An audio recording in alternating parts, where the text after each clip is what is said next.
Welcome to wishful ಅಡುಗೆ ಮನೆ. ಇವತ್ತು ನೀವು ಯೋಚನೆ ಮಾಡ್ತಾ ಇರ್ಬೋದು ಬೆಳ್ಳುಳ್ಳಿ ತಗೊಂಡಿವ್ರು ಏನ್ ಮಾಡ್ತಾ ಇದಾರೆ ಅಂತ. ಸೊ ಬೆಳ್ಳುಳ್ಳಿಯಿಂದನೂ ಒಂದು ಹೆಲ್ದಿ ಮತ್ತೆ ತುಂಬಾ ಚೆನ್ನಾಗಿರುವಂತ ರೆಸಿಪಿ ಮಾಡಬಹುದು, ಟೇಸ್ಟಿ ಕೂಡ. ಬಟ್ ಈ ಬೆಳ್ಳುಳ್ಳಿ ಹಾಕ್ಬಿಟ್ಟು ಆಶಾ ನಾವು 30 ದಿನಗಟ್ಲೆ ಕೆಡದೆ ಅಂತದ್ದು ಕ್ರಿಸ್ಪಿನೇ ಇರುವಂತದ್ದು ಒಂದು ರೆಸಿಪಿನ ಮಾಡೋಣ. ತುಂಬಾ ಯುನೀಕ್ ರೆಸಿಪಿ, ತುಂಬಾ ಡಿಫ್ರೆಂಟ್ ರೆಸಿಪಿ ಇದೆ. ಸೊ ನಮ್ಗೆ ಇಷ್ಟೆಲ್ಲ ಬೆಳ್ಳುಳ್ಳಿ ಬೇಕಾಗಿಲ್ಲ ಆಶಾ, 2 ಗಡ್ಡೆ ಇದ್ರೆ ಸಾಕು. ಇದು ಮಾತ್ರ ಜವಾರಿ ಇದೆ, ಜವಾರಿ ಬೆಳ್ಳುಳ್ಳಿ ನಿಮ್ಮ ಹತ್ರ ಇದ್ರೆ ದಯವಿಟ್ಟು ಯೂಸ್ ಮಾಡಿ, ಹೆಲ್ತ್ಗೂ ಒಳ್ಳೇದು. ಅದ್ರ ಜೊತೆ ಟೇಸ್ಟ್ ಕೂಡ ತುಂಬಾ ಸಖತ್ತಾಗಿರುತ್ತೆ, ನಾಟಿ ಬೆಳ್ಳುಳ್ಳಿ ಅದು. ಸೊ ಇದನ್ನ ಇವಾಗ 2 ಗಡ್ಡೆ ಬೆಳ್ಳುಳ್ಳಿನ ಆಶಾ ನಾವು ನೀಟಾಗಿ ಸುಲ್ಕೊಂಡ್ ಬರ್ಬೇಕು. ಸೊ ನೋಡಿ, ಇಲ್ಲಿ ಬೆಳ್ಳುಳ್ಳಿನ ನಾವು 2 ಗಡ್ಡೆ ಬೆಳ್ಳುಳ್ಳಿನ ಸುಲ್ಕೊಂಡ್ ಬಂದಿರೋದು ಆಶಾ. ಇದ್ರ ಜೊತೆನೆ ಇಲ್ಲಿ ನಾನು ಕೆಂಪು ಖಾರದ ಪುಡಿ, ಸ್ವಲ್ಪ ಖಾರ ನೋಡಿ ತಗೊಳ್ಳಿ, ಸ್ವಲ್ಪ ಎಳ್ಳು, ಅರಿಶಿಣದ ಪುಡಿ, ಹಿಂಗು ಮತ್ತೆ ಜೀರಿಗೆ, ಇಷ್ಟೆಲ್ಲಾನು ತಗೊಂಡಿರೋದು. ಇದನ್ನ ಬಿಟ್ಟು ನೀವು ಅಕಸ್ಮಾತ್ ಇದ್ರ ಮಧ್ಯದಲ್ಲಿ ಯಾವ್ದಾದ್ರೆ ಒಂದು ಇಂಗ್ರೀಡಿಯೆಂಟ್ಸ್ ತಿನ್ನಲ್ಲ ಅಂದ್ರೆ ಟೋಟಲಿ ಸ್ಕಿಪ್ ಮಾಡಿ, ಏನೂ ಪ್ರಾಬ್ಲಮ್ ಇಲ್ಲ. ಸೊ ಇವಾಗ ನಾವು ಇದನ್ನ ಏನ್ ಮಾಡೋಣ ಅಂದ್ರೆ ಒಂದು ಮಿಕ್ಸಿ ಜಾರಕ್ಕೆ ಹಾಕೊಳ್ಳೋಣ. ಸೊ ನೋಡಿ, ಇಲ್ಲೊಂದು ಮಿಕ್ಸಿ ಜಾರನ್ನ ತಗೊಂಡಿರೋದು, ಇದ್ರೊಳಗಡೆ ನಾವು ಸುಲ್ಕೊಂಡಿರುವಂತ ಬೆಳ್ಳುಳ್ಳಿನ ಹಾಕೊಳ್ಳೋಣ. ಇದ್ರ ಜೊತೆ ನಮ್ದೆಲ್ಲ ಸ್ಪೈಸಸ್ ಕೂಡ ಇದ್ರ ಒಳಗಡೆನೆ ಹಾಕೊಳ್ಳೋಣ. ಹಾಕೊಂಡ್ಬಿಟ್ಟು ಸ್ವಲ್ಪ ನೀರನ್ನ ಹಾಕೊಂಡು ಆಶಾ ಇದನ್ನ ನೈಸ್ ಆಗಿ ಪೇಸ್ಟ್ ಮಾಡ್ಕೊಂಡು ಬರ್ಬೇಕು. ಪೇಸ್ಟ್ ತರ ಮಾಡ್ಕೊಬೇಕಾ? ಹೌದು, ತರಿ ಮಾಡ್ಕೋಬಾರ್ದು. ಇಲ್ಲ, ಪೇಸ್ಟ್ ತರಾನೇ ಇರ್ಬೇಕು. ಸೊ ನೋಡಿ, ಇದನ್ನ ನೀರ್ ಹಾಕ್ಬಿಟ್ಟು ನಾವು ಈ ತರ ಫೈನ್ ಆಗಿ ಪೇಸ್ಟ್ ಮಾಡ್ಕೊಂಡು ಬರ್ಬೇಕು. ಇವಾಗ ಸದ್ಯಕ್ಕೆ ಇದನ್ನ ಪಕ್ಕಕ್ಕೆ ಇಟ್ಟು ನೆಕ್ಸ್ಟ್ ಏನ್ ಮಾಡೋದು ಅಂತ ನೋಡೋಣ. ಸೊ ನೋಡಿ, ಇಲ್ಲಿ ಒಂದು ಬೇಸನ್ನ ತಗೊಂಡಿರೋದು, ಅದ್ರ ಮೇಲ್ಗಡೆ ಒಂದು ಜಡಿನ ಇಟ್ಕೊಂಡಿರೋದು. ಇದ್ರ ಒಳಗಡೆ ಇವಾಗ ನಾವು ಕಡಲೆ ಹಿಟ್ಟನ್ನ ಹಾಕೊಳ್ಳೋಣ. ಕಡಲೆ ಹಿಟ್ಟು ಎಷ್ಟು ತಗೊಂಡಿದೆ ಪ್ರತಿಭಾ? 2 ಕಪ್. 2 ಕಪ್ ಕಡಲೆ ಹಿಟ್ಟಕ್ಕೆ ನಾವಿಲ್ಲಿ 2 ಸ್ಪೂನ್ ಅಷ್ಟು ಅಕ್ಕಿ ಹಿಟ್ಟನ್ನ ಹಾಕೋಬೇಕು. ಯಾಕಂದ್ರೆ ಇದು 30 ದಿನಗಟ್ಲೆ ಗರಿ ಗರಿ ಆಗಿರ್ಬೇಕಂದ್ರೆ ಅಕ್ಕಿ ಹಿಟ್ಟು ಬೇಕು. ಬರೀ ಕಡಲೆ ಹಿಟ್ಟಲ್ಲಿನೂ ಮಾಡ್ಕೋಬಹುದು, ಬಟ್ ಅದೊಂದು 15 ದಿವಸ ಆದ ನಂತರ ಸ್ವಲ್ಪ ಸಾಫ್ಟ್ ಆಗುತ್ತೆ. ಇವಾಗ ರುಚಿಗೆ ಉಪ್ಪು ಹಾಕೊಂಡ್ಬಿಟ್ಟು ಇದನ್ನ ನಾವು ಜಡಿ ಮಾಡ್ಕೋಬೇಕು. ನೀಟಾಗಿ ಜಡಿ ಮಾಡ್ಕೊಳ್ಳಿ. ಸೊ ನೋಡಿ, ಈ ತರ ಜಡಿ ಮಾಡ್ಕೊಂಡು ಒಳಗಡೆ ಏನಾದ್ರೆ ಗಂಟಿದ್ರೆ ಒಂದು ಸ್ವಲ್ಪ ಕೈ ಎಳೆದ್ರೆ ಆಡಿಸಿ, ಇಲ್ಲಾಂದ್ರೆ ಸ್ಪೂನ್ ಆಡಿಸಿ. ಸೊ ನೋಡಿ, ಈ ತರ ಜಡಿ ಮಾಡ್ಕೊಂಡು ಬಂದ ನಂತರ ಇವಾಗ ಮತ್ತೊಂದು ಜಡಿನ ತಗೊಳ್ಳೋಣ. ಇಲ್ಲಾಂದ್ರೆ ನೀವು ಅದೇ ಜಡಿ ಒಳಗಡೆ ನಾವು ಮಾಡ್ಕೊಂಡು ಬಂದಿದ್ವಲ್ಲ ಆಶಾ ಬೆಳ್ಳುಳ್ಳಿ ಮಸಾಲೆನ, ಅದನ್ನ ಹಾಕೋಬೇಕು. ಇದನ್ನ ಯಾಕೆ ಜಡಿ ಮಾಡ್ಕೋಬೇಕು ಪ್ರತಿಭಾ? ಯಾಕಂದ್ರೆ ಇದು ಇವಾಗ ನಾವು ಶೇವ್ ಮಾಡುವಂತ ಮನೆಯಲ್ಲಿ ಹಾಕೋತೀವಲ್ಲ, ಸೊ ಅದ್ರ ತೂತ ಸ್ವಲ್ಪ ಸಣ್ಣ ಇರುತ್ತೆ. ಸೊ ಮಧ್ಯದಲ್ಲಿ ಸಿಕ್ಕಾಕೊಂಡ್ಬಿಟ್ರೆ ನಿಮ್ಗೆ ಶೇವ್ ಚೆನ್ನಾಗಿ ಬರಲ್ಲ. ಇವತ್ ನಾವು ಮಸಾಲೆ ಶೇವ್ ಅನ್ನ ಮಾಡ್ತಾ ಇದೀವಿ, ಲಸುನಿ ಶೇವ್ ಅಂತಾರೆ ಇದಕ್ಕೆ, ಬೆಳ್ಳುಳ್ಳಿ ಶೇವ್ ಅನ್ನ. ಸೊ ತುಂಬಾ ಚೆನ್ನಾಗಿ ನಾವು ಮಾಡ್ಕೋಬಹುದು.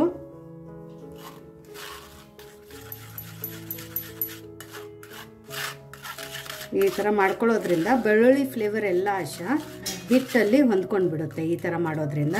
ಸೊ ನೋಡಿ, ಇದೆಲ್ಲ ಉಳಿದಿರುತ್ತಲ್ಲ ಬೆಳ್ಳುಳ್ಳಿ ಮೇಲ್ಗಡೆ ಸಿಪ್ಪೆ ಅದು ಇದು ಅಂತ. ಹೌದು. ಸೊ ಇವಾಗ ನಾವು ಏನ್ ಮಾಡೋಣ ಅಂದ್ರೆ ಇದ್ರ ಮೇಲ್ಗಡೆ ಒಂದ್ ಸ್ವಲ್ಪ ನೀರನ್ನ ಹಾಕೊಳ್ಳೋಣ. ಹಾಕೊಂಡ್ಬಿಟ್ಟು ನೀಟಾಗಿ ಇದನ್ನ ತಕ್ಕೊಳ್ಳೋಣ. ಹೋಟೆಲಲ್ಲಿ ಇದೇ ತರ ಮಾಡೋದು, ಬೇಕರಿಯಲ್ಲಿ, ಹೋಟೆಲಲ್ಲಿ. ಇವಾಗ ಹಬ್ಬಗಳಿಗೆ ನೀವು ಹೊರಗಡೆಯಿಂದ ನಮ್ಕಿನ್ ತರ್ತಿರಲ್ಲ, ಈ ತರ ಮಿಕ್ಸರ್ ಎಲ್ಲ, ಅವ್ರು ಇದೇ ತರ ಮಾಡೋದು. ಸೊ ಇದು ಏನು ಉಳಿದಿದೆ ಅಲ್ಲ, ಇದು ಬೇಕಂದ್ರೆ ನೀವು ಪಲ್ಯಕ್ಕೂ ಹಾಕೋಬಹುದು, ಇಲ್ಲ ಅಂದ್ರೆ ನೀವು ಪರಾಟ ಎಲ್ಲ ಮಾಡ್ತಿರಲ್ಲ ಅದಕ್ಕೂ ಹಾಕೋಬಹುದು. ಇದು ಬರೀ ಆ ಸಾಚ ಒಳಗಡೆ ಸಿಗಬಾರ್ದು ಅಂತ, ಬಾಯಿಯಲ್ಲಿ ಸಿಗಬಾರ್ದು ಅಂತ ನಾವು ಇದನ್ನ ಜಡಿ ಮಾಡ್ಕೊಂಡಿರೋದು. ಸೊ ನೋಡಿ, ಇವಾಗ ಇದನ್ನ ನಾವು ಮಿಕ್ಸ್ ಮಾಡ್ಕೊಳ್ಳೋಣ. ನೀವು ನಾರ್ಮಲ್ ಆಗಿ ಶೇವ್ಗೆಲ್ಲ ಯಾವ ತರ ಮಿಕ್ಸ್ ಮಾಡ್ಕೋತೀರಾ ಅದೇ ತರ ಮಿಕ್ಸ್ ಮಾಡ್ಕೊಳ್ಳಿ. ಸ್ಟಾರ್ಟಿಂಗ್ ಅಲ್ಲಿನೇ ನೀರ್ ಹಾಕೊಳಕ್ ಹೋಗಬೇಡಿ, ಯಾಕಂದ್ರೆ ಇವಾಗ ನಾವು ಮಸಾಲೆಯಲ್ಲಿ ಫಸ್ಟ್ ಮಿಕ್ಸ್ ಮಾಡ್ಕೊಳ್ಳೋಣ. ನೀರ್ ಬೇಕು ಅಂದ್ರೆ ರಿಕ್ವೈರ್ಡ್ ಇದ್ರೆ ಮಾತ್ರ ನೀರನ್ನ ಹಾಕೊಂಡು ಮತ್ತೆ ಇದನ್ನ ನಾವು ಕಲಿಸ್ಕೊಳ್ಳೋಣ. ಸೊ ನೋಡಿ, ಅದೇ ಬೆಳ್ಳುಳ್ಳಿ ನೀರಲ್ಲಿ ನಾವು ಈ ತರ ಕಲಿಸ್ಕೊಂಡು ಬಂದಿರೋದು. ಅಕಸ್ಮಾತ್ ತುಂಬಾ ಲೂಸ್ ಆಗಿದೆ ಅಂದ್ರೆ ಇನ್ನೊಂದು ಸ್ವಲ್ಪ ಕಡಲೆ ಹಿಟ್ಟು ಅಥವಾ ಅಕ್ಕಿ ಹಿಟ್ಟನ್ನ ನೀವು ಹಾಕೋಬಹುದು. ನೀರನ್ನ ಮಾತ್ರ ನೋಡಿ ಹಾಕೊಳ್ಳಿ. ಇದ್ರ ಕನ್ಸಿಸ್ಟೆನ್ಸಿ ನಮ್ಗೆ ಇದೇ ತರ ಇರಬೇಕು, ತುಂಬಾ ಗಟ್ಟಿನೂ ಬೇಡ, ತುಂಬಾ ತಿಳುನೂ ಬೇಡ. ಇವಾಗ ಸದ್ಯಕ್ಕೆ ಇದೊಂದು 2 ನಿಮಿಷ ಪಕ್ಕಕ್ಕೆ ಇಟ್ಟು ನೆಕ್ಸ್ಟ್ ಏನ್ ಮಾಡೋದು ಅಂತ ನೋಡೋಣ ಬನ್ನಿ. ಇಲ್ಲಿ ನೋಡಿ, ಇವಾಗ ನಾವು ಶೇವ್ ಮಾಡುವಂತ ಮಷೀನ್ ಅನ್ನ ತಗೊಂಡಿರೋದು, ಮಿಕ್ಸರ್ ಮಾಡ್ಕೊಳ್ಳುವಂತ ಮನೇನ. ಸೊ ಇದಕ್ಕೆ ಇವಾಗ ನಾನು ಇಲ್ಲಿ ಸಣ್ಣ ಶೇವ್ ಮಾಡ್ತೀವಲ್ಲ ಆ ಸೈಜದ್ದು ಇಲ್ಲಿ ಮಣೆನ ತಗೊಂಡಿರೋದು ಆಶಾ.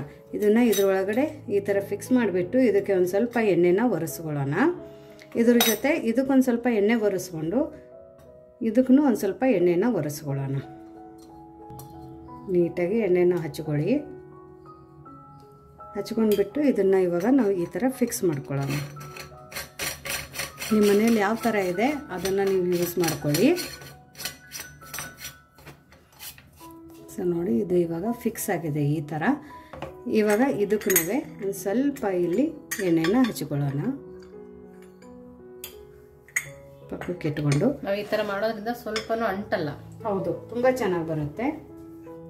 ಇವಾಗ ನಾವು ಇನ್ನು ಹಿಟ್ಟನ್ನು ಕಲಿಸ್ಕೊಂಡು ಇಟ್ಕೊಂಡಿದ್ವಲ್ಲ ಆಶಾ, ಒಂದು ಸ್ಪೂನ್ ಸಹಾಯದಿಂದ ಹಾಕೊಬೇಕು. ಹೌದು. ಸೊ ಈ ಥರ ಹಾಕೊಳ್ಳಿ.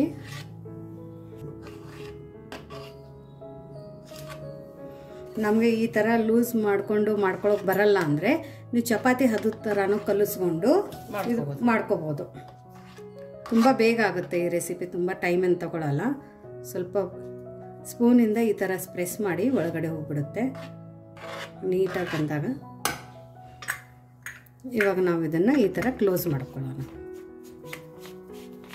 ಸೊ ನೋಡಿ, ನೀಟಾಗಿ ಈ ಥರ ಕ್ಲೋಸ್ ಮಾಡ್ಕೊಂಡಿರೋದು. ಇವಾಗ ನಮ್ಮ ಬ್ಯಾಟ್ರು ಪರ್ಫೆಕ್ಟ್ ಆಗಿದೆಯೋ ಇಲ್ಲೋ ಅಂತ ಇಲ್ಲಿ ಗೊತ್ತಾಗುತ್ತೆ. ಬ್ಯಾಟರ್ ಕರೆಕ್ಟಾಗಿ ಆಗಿದ್ರೆ ಆಶಾ ಈ ಥರ ಹಿಟ್ಟು ಬರೋಕ್ಕೆ ಸ್ಟಾರ್ಟ್ ಆಗುತ್ತೆ. ಸೊ ನಮ್ಮದು ಕನ್ಸಿಸ್ಟೆನ್ಸಿ ಮತ್ತು ಇದು ಪರ್ಫೆಕ್ಟ್ ಆಗಿದೆ ಅಂತ.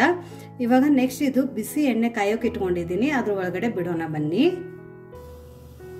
ನೋಡಿ, ಇಲ್ಲಿ ಎಣ್ಣೆನ ಹೈ ಫ್ಲೇಮಲ್ಲಿ ಕಾಯೋಕೆ ಇಟ್ಕೊಂಡಿರೋದು. ಎಣ್ಣೆ ತುಂಬ ಚೆನ್ನಾಗಿ ಬಿಸಿಯಾಗಿದೆ. ಇವಾಗ ನಾವು ಇದನ್ನು ಶೇವನ್ನು ಬಿಡೋಣ. ಫ್ಲೇಮನ್ನು ಮಾತ್ರ ಹೈಯಲ್ಲಿನೇ ಇಟ್ಕೊಳ್ಳಿ, ಬೇಗ ಆಗುತ್ತೆ. ಇದು ತುಂಬ ಬೇಗ ಆಗುತ್ತೆ. ಮತ್ತು ಹಿಟ್ಟು ಅಳಸಿರೋದ್ರಿಂದ ಆಶಾ ನಮಗೆ ಒತ್ತೋಕ್ಕೂ ತುಂಬ ಬೇಕಾಗಲ್ಲ. ಹೌದು. ಸೊ ಇದನ್ನು 1 ಸೆಕೆಂಡು ಹಿಂಗೆ ಬಿಟ್ಬಿಡಿ, ಇಮಿಡಿಯೇಟಾಗಿ ಟಚ್ ಮಾಡೋಕೆ ಬೇಡ. ಸ್ವಲ್ಪ ಇದು ಎಣ್ಣೆಯಲ್ಲಿ ಹೊಂದ್ಕೊಂಡ ನಂತರ ನಾವು ಇದನ್ನು ಟರ್ನ್ ಮಾಡ್ಕೋಬೇಕು. ಸೊ ನೋಡಿ, ಇವಾಗ ಇದನ್ನು ಟರ್ನ್ ಮಾಡ್ಕೊಳ್ಳೋಣ. ಫ್ಲೇಮನ್ನು ಮಾತ್ರ ಹೈಯಲ್ಲಿನೇ ಇಟ್ಕೊಳ್ಳಿ. ಎಷ್ಟು ಚೆನ್ನಾಗಿ ಬಂದಿದೆ ನೋಡಿ ನಮ್ಮ ಮಿಕ್ಸರು. ನೀವು ಮಾರ್ನಿಂಗಲ್ಲಿ ಪಟ್ ಅಂತ ಕಡಲೆ ಹಿಟ್ಟಲ್ಲಿ ಬರೀ ಉಪ್ಪು ಹಾಕಿನೂ ಈ ರೆಸಿಪಿನ ಮಾಡ್ಕೋಬಹುದು. ಬೆಳ್ಳುಳ್ಳಿ ತಿನ್ನಲ್ಲ ಅನ್ನೋರು ಕೂಡ ಬೆಳ್ಳುಳ್ಳಿ ಸ್ಕಿಪ್ ಮಾಡಿ ಇದನ್ನ ಮಾಡ್ಕೋಬಹುದು. ಹೌದು, ಬಟ್ ಮಸಾಲ ಹಾಕಿದ್ರೆ ತುಂಬಾ ಟೇಸ್ಟ್ ಬರುತ್ತೆ. ಹಾಗೇನೂ ತಿನ್ಕೋಬಹುದು. ಅವಲಕ್ಕಿ, ಉಪ್ಪಿಟ್ಟು, ಚಿತ್ರಾನ್ನ ಅದ್ರ ಮೇಲ್ಗಡೆ ಉದುರಿಸ್ಕೊಂಡು ತಿನ್ಬೋದು. ಮಾಮೂಲು ಪ್ಲೈನ್ ಬಸ್ಸಾಂಬಾರ್ ಎಲ್ಲ ಮಾಡ್ತೀವಲ್ಲ ಪ್ರತಿಭಾ, ಅದಕ್ಕೆ ಕೂಡ ಹಾಕೊಂಡು ತಿಂದ್ರೆ ತುಂಬಾ ಚೆನ್ನಾಗಿರುತ್ತೆ.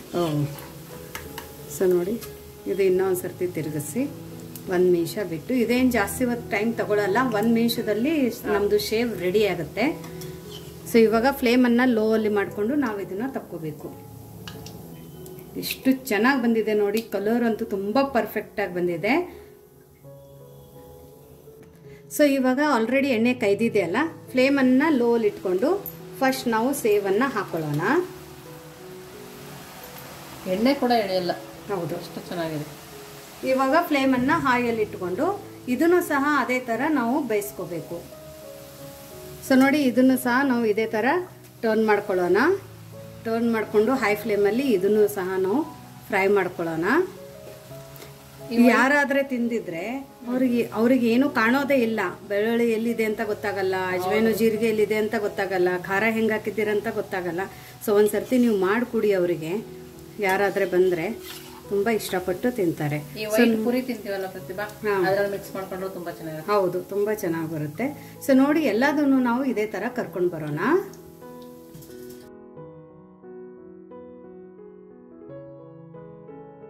ನೋಡಿ, ನಮ್ಮದು ಮಸಾಲೆ ಸೇವ್ ರೆಡಿ ಆಗಿದೆ. ಯಾರು ಹೇಳೋದೇ ಇಲ್ಲ ಇದು ನಾವು ಬೆಳ್ಳುಳ್ಳಿಯಿಂದ ಮಾಡಿದ್ದೀವಿ ಅಂತ.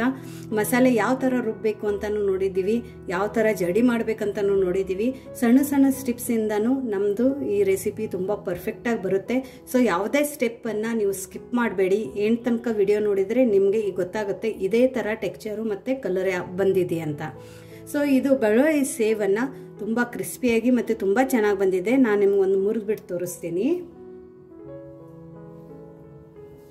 ಸೊ ನೋಡಿ, ನಿಮಗೆ ಕಲರ್ ಇನ್ನೂ ಜಾಸ್ತಿ ಬೇಕಂದ್ರೆ ಅರಿಶಿಣದ ಪುಡಿನ ಜಾಸ್ತಿ ಹಾಕೊಳ್ಳಿ, ಬಟ್ ಕಡಿಮೆ ಇದ್ದಷ್ಟೇ ಒಳ್ಳೆಯದು. ಯಾಕಂದರೆ ಒಗರು ಅಂಶ ಬರಲ್ಲ ನಮಗೆ.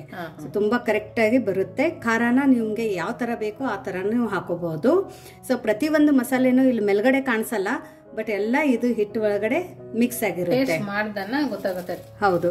ಸೊ ಇದು ನೋಡಿ ಎಷ್ಟು ಕ್ರಿಸ್ಪಿ ಮತ್ತು ಚೆನ್ನಾಗಾಗಿದೆ ಅಂತ ನೋಡಿ. ಪ್ರತಿಯೊಂದು ಅಗಳೂ ನಮ್ದು ಇದು ಬಿಡಿ ಬಿಡಿ ಆಗಿದೆ ನೋಡಿ. ಎಷ್ಟು ಚೆನ್ನಾಗಾಗಿದೆ ಅಂದರೆ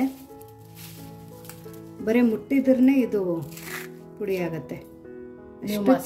ಮಾಡಿದಾಗ ಕೂಡ ಹಾಕೊಂಡು ತಿನ್ಬೋದು. ಹೌದು, ಒಳ್ಳೆ ಎಣ್ಣೆಯಲ್ಲಿ. ಮತ್ತು ಸ್ವಲ್ಪನೂ ಎಣ್ಣೆ ಹಾಕೊಂಡಿಲ್ಲ ನೋಡಿ, ಸ್ವಲ್ಪನೂ ಎಣ್ಣೆ ಇಲ್ಲ, ಕಾಣೋದೇ ಇಲ್ಲ ಎಣ್ಣೆನ. ಸೊ ಇಷ್ಟು ಚೆನ್ನಾಗಿ ನಮ್ದು ಈ ರೆಸಿಪಿ ಆಗಿದೆ ನೋಡಿ. ಆಶಾ ನೋಡಿ ಹೆಂಗಾಗಿದೆ ಅಂತ. ಚೆನ್ನಾಗಿದೆ, ಕ್ರಿಸ್ಪಿ ಆಗಿದೆ, ಮಸಾಲೆ ಎಲ್ಲ ಸಿಗ್ತಾ ಇದೆ, ಟೇಸ್ಟ್ ತುಂಬಾ ಚೆನ್ನಾಗಿದೆ. ಸೌಂಡ್ ಬರ್ತಾ ಇರ್ಬೇಕು ನಿಮಗೆ. ಆ ಬೆಳ್ಳುಳ್ಳಿ ಫ್ಲೇವರು, ಆ ಜೀರಿಗೆ, ಹೌದು, ತುಂಬಾ ಸಖತ್ತಾಗಿ, ತುಂಬಾ ಡಿಫ್ರೆಂಟ್ ಆಗಿದೆ. ಒಂದ್ಸರ್ತಿ ನೀವು ಈ ತರ ಮಾಡಿಟ್ರೆ ಮಕ್ಕಳು ಪ್ರತಿಯೊಂದರಲ್ಲಿನೂ ಇದನ್ನ ಸೈಡ್ ಡಿಶ್ ಅಂತಾನು ತಿಂತಾರೆ. ಅಷ್ಟು ಚೆನ್ನಾಗಿ ರೆಸಿಪಿ ಇದೆ. ನಿಮಗೆ ಈ ರೆಸಿಪಿ ಹೇಗೆ ಅನ್ನಿಸ್ತು ಅಂತ ಕಮೆಂಟ್ ಮೂಲಕ ತಿಳಿಸೋದನ್ನು ಮರಿಬೇಡಿ. ಇನ್ನೂ ನಮ್ಮ ಚಾನೆಲ್ನ ಲೈಕ್ ಮಾಡಿಲ್ಲ ಅಂದರೆ ಲೈಕ್ ಮಾಡಿ, ಶೇರ್ ಮಾಡಿ, ಸಬ್ಸ್ಕ್ರೈಬ್ ಮಾಡಿ. ವಿಶ್ಫುಲ್ ಅಡುಗೆ ಮನೆಗೆ ಥ್ಯಾಂಕ್ ಯು.